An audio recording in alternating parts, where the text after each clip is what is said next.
Welcome to the Why Alliant podcast, the show that takes a deep dive into what makes Alliant not only a great place to work, but a company that is laser-focused on putting our clients first.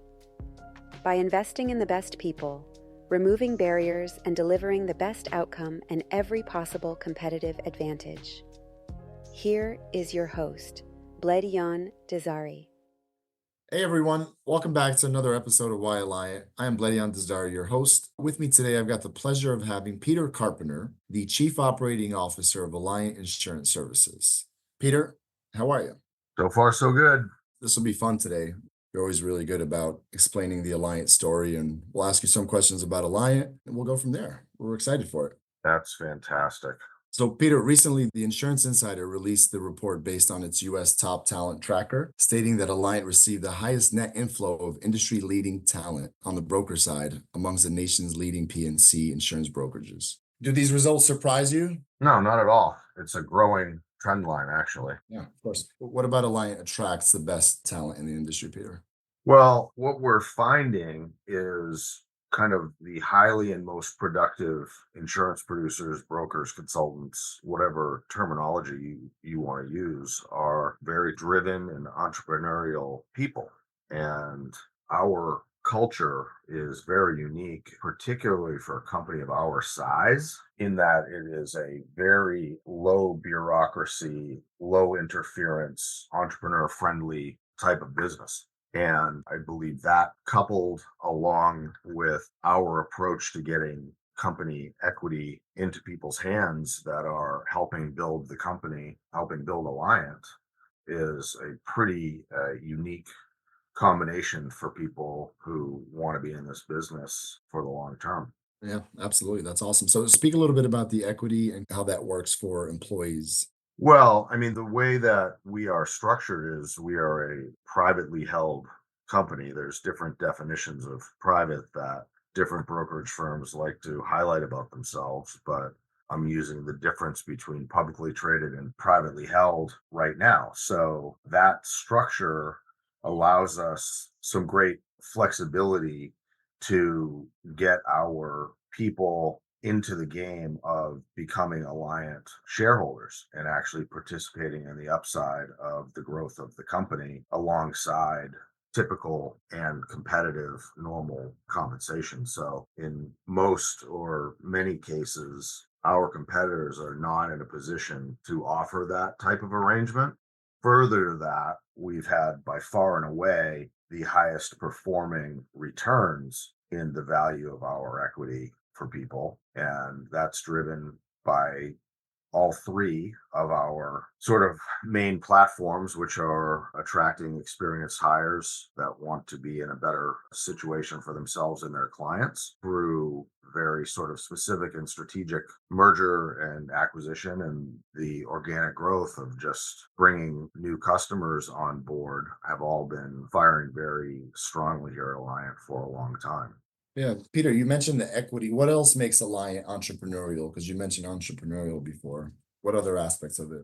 I wouldn't refer to the equity as being necessarily entrepreneurial. The culture that we have here is, you'll see in a lot of places, they talk about wanting to, quote, institutionalize their customers or institutionalize their clients and have the clients be, loyal to the brand and recognizing the brand of the business and, attracted to the brand and that sort of thing. And by doing that, you're de-emphasizing the importance of the brokers, consultants, account management, and all of the people that are actually working to build the trust and bring their expertise to their customers. So I think a big differential again for us, particularly for a company as large as Alliant has become, is that we have many or most of our senior leadership, our field leadership, have been brokers working to serve customers. So we institutionally understand the importance of our people and how important that is to building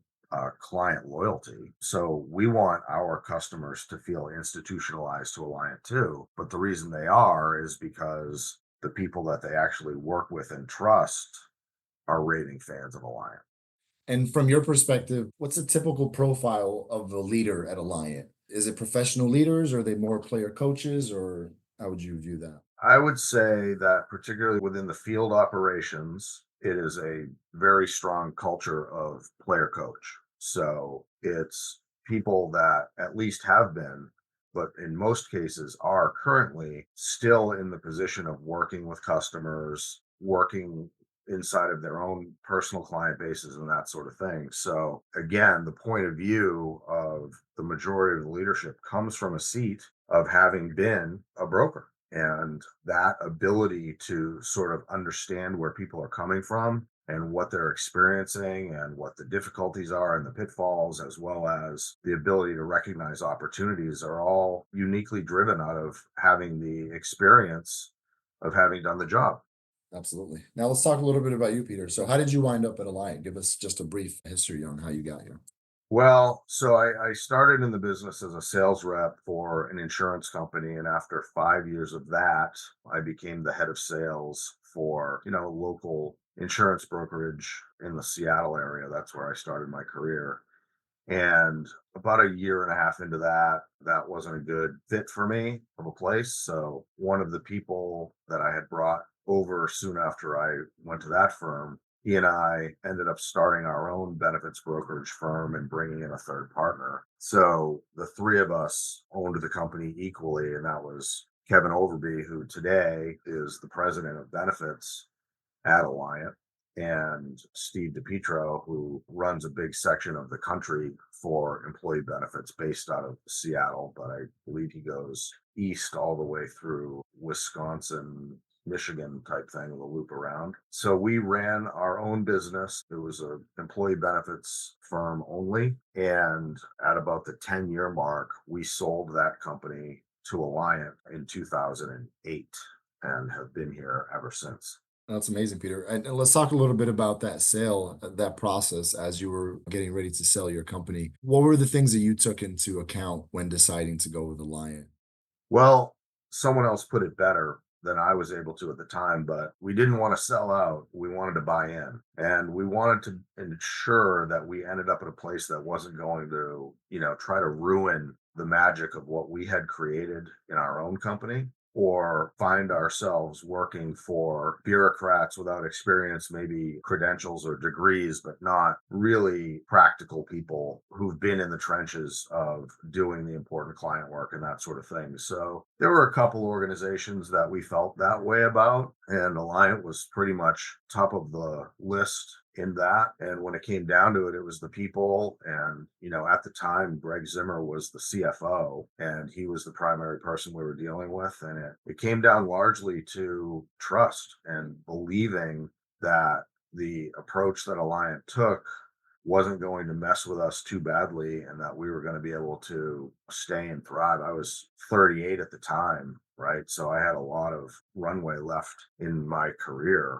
So we were really worried about what people we were going into business with as the primary concern. Yeah, I love that phrase, Peter. We didn't want to sell out, we wanted to buy in. How would you parallel that to an experienced producer who's not at Alliant today? What's the equivalent of them wanting to buy in instead of sell out if they're thinking about moving over to Alliant? Yeah, I think I have to give Marcus Jackson credit. We were buying in instead of selling out line. If someone's kind of, I don't know how to put it other than kind of like done, they're coasting, they're not really into it the way they used to be, and that sort of thing, they're probably going to be fine riding out their career wherever they are, because it can be very disruptive to make an employer move in the world of insurance brokerage. But the people who are most attracted to us are ones that are feeling somehow, I'll say, held back. There's a big spectrum depending on the firm that they're at, from feeling underappreciated, undercompensated, certainly under equitized, but also feeling like they're capped out, maybe where they are with their current client base because they can't get the level of investment to support them in going to the next level. And a lot of people that have this entrepreneurial mind frame, they don't really go into it thinking about caps on productivity. And we've proven and are highly referable by the many hundreds of people that have joined us from competitors over the last 10 years or so, that we are the place that fits that bill for them to be able to take things to the next level and enjoy the ride along the way, while then participating in the growth of the equity of the enterprise. Absolutely. And Peter, in your role as the Chief Operating Officer of Alliant Insurance Services, obviously you oversee a large part of the company in all various departments and operations. But what makes you so passionate about the producer recruitment component of your business? Yeah, I think it's kind of obvious. It's a fun thing to do to help facilitate people being able to get into a situation to take their career, their net worth, all that sort of stuff to, many levels of next level, right? So it's an exciting thing to be part of. I've been around here doing this long enough that, I get to talk to people that joined us 5, 6, 7, 8 years ago, maybe more, about quote how it's the best thing that happened to them professionally. The excitement and appreciation that producers that have joined us have, there's a very, very, very small percentage of people that join us that where it doesn't work out for the long term. And to a person, regardless of where they came from, there's a lot of excitement and energy about being at Alliant. That type of person joining continues to fuel the growth of the organization. So creates better opportunities for the employees, for corporate staff, for shareholders, and everything else. So it's a really enjoyable part of the business to work in. Let's talk a little bit about you, Peter. We'll get personal a little bit. What was your first job? My first job, I was 14, living in Scarborough, Maine, and I was a fry cook at McDonald's. That was my first job in that. I worked at a gas station, I moved furniture, I worked at a seafood restaurant. Again, coming out of college, I got into the insurance business as a wholesale sales rep. Phenomenal and lucky opportunity for me. What was your proudest moment? Oh boy.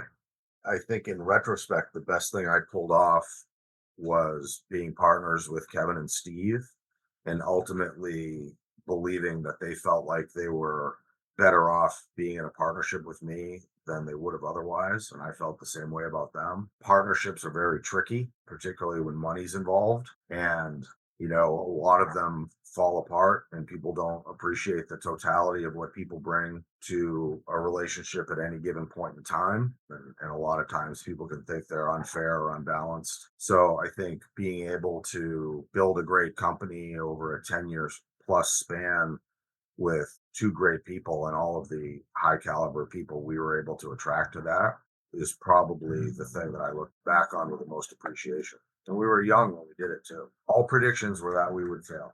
Yeah, that's amazing. That's a great story. Well, Peter, thank you very much. Thank you for joining us on another episode of Why Alliant. We look forward to talking to you in the future, and we look forward to speaking to other folks in the company in the future. Thank you. Thank you for listening. For more information, visit us at www.alliant.com/Why Alliant.